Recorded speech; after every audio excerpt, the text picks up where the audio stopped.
This is the Reading Instruction Show. I'm your host, as always, Dr. Andy Johnson. The topic of today's podcast is angels, vampires, lies, and educational overlords. It's an excerpt from a podcast I did a little bit earlier. So the first part, let's look at the big lesson. And there's a lesson, and there's the lesson beyond the lesson. And the lesson beyond the big lesson here is that when teaching from your highest place, the teacher and the student become one. When you're teaching from your highest place, learning goes both ways, like electrons on an alternating current wire. Meaning that you're learning from your students and your students are learning from you. Now, teaching from your highest place doesn't mean that you're always teaching most effectively, but usually you are. We all have lessons that don't go just right, and that's okay. If you've never failed, you haven't tried enough things. Failure is an important part of success. But when you're teaching from your highest place, you're teaching with good intent. This means you're teaching from a place of humility, caring, and compassion, not ego. You're teaching from love. Ouch, and I said it right there. Love, that word. Let's take a look at the word love. Now, did you ever think you'd hear that word in a podcast about reading instruction? And I admit, I was more than a little uncomfortable when it first came out of my fingers and slipped onto the page. Right away, I wanted to pull it back. I started looking for another word, like kindness or compassion or care. But these words just didn't get to where I wanted to go. Love is a powerful word. But if you're uncomfortable with that word love, we can use the term unconditional positive regard. There. Does that make you feel better? They're relatively similar. With love or unconditional positive regard, you seek to nurture, to give to yourself, to others, and to your environment without conditions. Love or unconditional positive regard is first a disposition or state of mind that then manifests itself into action. Now let's talk about secrets, vampires, angels, and lies. I had no plans to write about these things when I started this podcast. But like the word love, this part of the podcast just slipped out of my fingers and onto the page. First, I want to tell you about the secret. You may think you're teaching reading, and this may be so on the surface level. But on the deep level, if you're really teaching, if you're using meaning-based reading instruction, you're really teaching your students life. Reading good books, talking about good books, writing and sharing our stories, listening to the stories of others is life. Helping students to use literacy to find out who they are and what they may become helps them come alive. Teaching students to develop their full literacy potential is bringing them fully to life. Teaching students to be and become literate is life-giving. We're not here just to teach children to sound out words.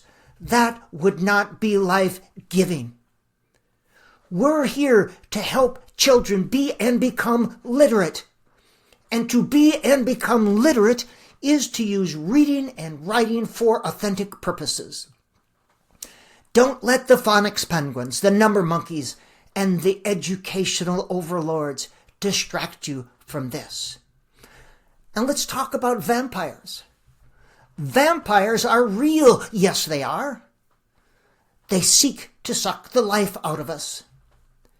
In education, the vampires try to suck the life out of us through their top-down standards, their mindless mandates, and their really silly laws related to skills-based reading instruction. They seek to make teachers merely technicians on an assembly line who mindlessly implement standardized curriculum and obediently follow the dictates of the educational overlords. The educational overlords don't want teachers to think. They only want them to follow directions. And they don't want students to think, only to respond to letter stimuli. The educational overlords see the world of education through the scratched and distorted lenses of standardized tests and profit. Now let's take a look at the lies. The educational overlords in Minnesota, who assign standards to teacher education courses, would have me teach my students lies.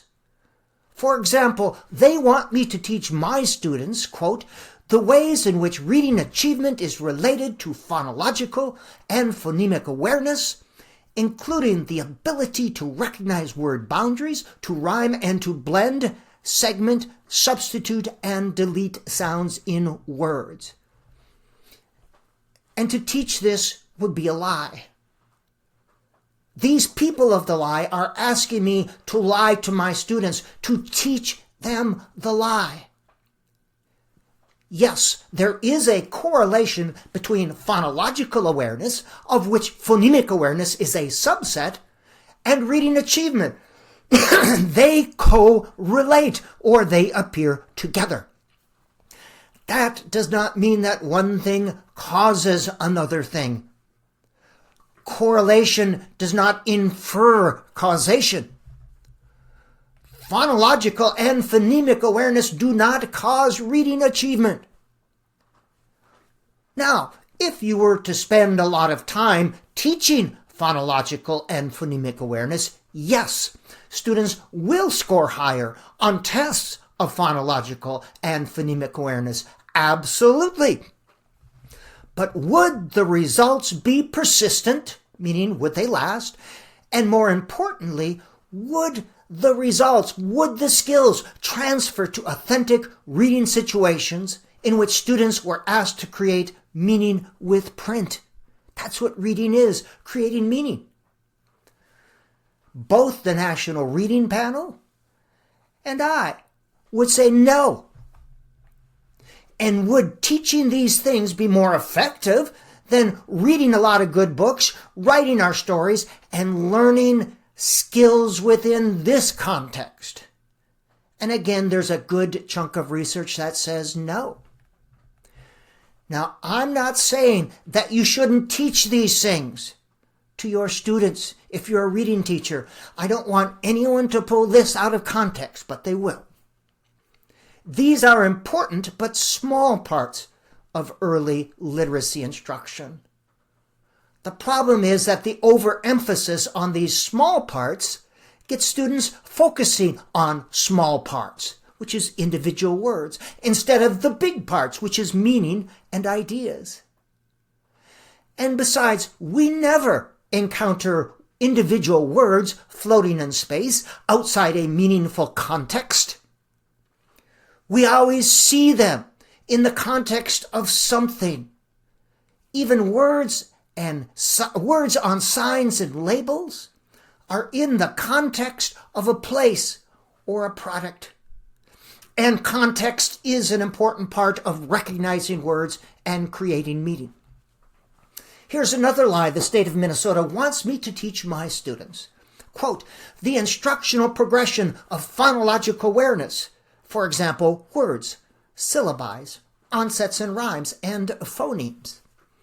Well, this too is a lie. There is no instructional progression of when or in what order these things should be taught, or even if they should be taught at all. they made this up. Show me a bit of supporting research that might indicate that teaching these things has a causal effect on reading achievement, or that it's more effective than reading lots of good books and writing our stories with skills instruction taught in the context of this. Is that more effective than teaching them in a specific order, rather than teaching them as students are ready for these skills? Now, early on, when children are learning concepts of print in pre-K, they do need to know what a word is. Absolutely. They need to be able to see that a combination of squiggles on the page, they need to be able to point to it, know that's a word. And they need to know that one group of squiggles is separate from another group of squiggles. They should also know that combinations of squiggles mean something. They need to know that sentences contain these things and they're called words, and each word is a separate thing. They need to know that words have sound parts called syllables. They don't really need to know what a syllable is, but they should know that words have sound parts. For example, the word silly has two sound parts, sil and e. Why is this important? Well, it gets them ready to put letters to sounds when writing and to see and hear word parts when using phonics to recognize words. But that's just a small part. And there is no instructional progression. That must be. There's no research to support the proposition that teaching the instructional progression of syllables or any other of these things has a causal effect on anything other than the profits of the educational overlords. Now let's talk about the angel. These are some of the lies I've been asked to teach my students. And why does the state of Minnesota want me to lie to them? For-profit entities and a radio journalist who wanted to make a name for herself and lots of money have convinced lawmakers that the lie is real. And I will teach these things to my students, yes, I will. But at the same time, I have a moral obligation to my students to teach them why these lies are lies. I owe it to the taxpayers who pay my salary and the students my students will someday teach, to teach them the correct thing. So I've been wrestling with an angel this semester. I have a moral dilemma. I want to help my students develop their full teaching potential so that they in turn are able to help their students develop their full literacy potential. And I want to get them ready to take the stupid teacher licensure test, which has no predictive validity, but I want them to pass that. Now, I can do this and not lie at the same time. I can't lie, but I can show them the lie. So I've been wrestling with an angel this semester. This has been the Reading Instruction Show. I am your host, Dr. Andy Johnson.